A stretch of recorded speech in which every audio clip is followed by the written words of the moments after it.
There's something you said that stood out to me, being wounded by the church. I'd love to hear your perspective on that, especially for people who are watching, who have been wounded, who are continue to heal. Sometimes the wound, it starts so young that we don't know better anymore until we either read books like yours or find different sermons and things that may connect and Mhm. resonate with us. What would you say to people that have been wounded by the church? I would say that it's unfortunate, it's terrible, but people don't represent God. People are people, and men and women who are leaders, and even those who we consider to be other believers, because while we have not just leaders who promote kind of the BS world and, too much garbage, and I'm just talking, if I offend somebody, sorry, but, there's a lot of I have an 11-year or 12-year-old daughter, so BS in our house is bologna sandwich.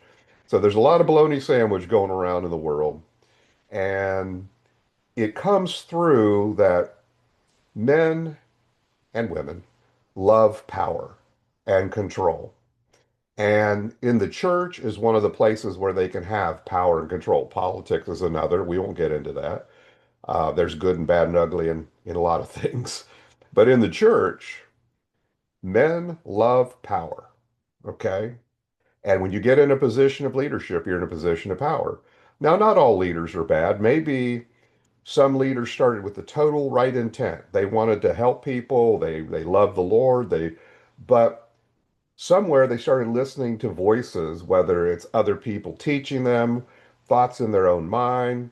And I'm going to say the ruler of this earth, the enemy, is trying to put thoughts in our minds all the time. We were raised by him. We were trained by him. We're all of us are nothing more than mice that run his maze. Like that's how trained we are by the God of this world.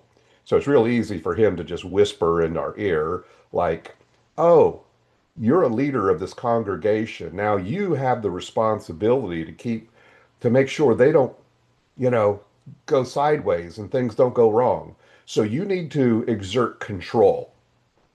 You now need to create controls that, and belief systems, and you need to define the boxes that we're to live in, not the box of the Word of God, boxes. Okay, that's where denominations come. Every denomination has a set of boxes that they live in.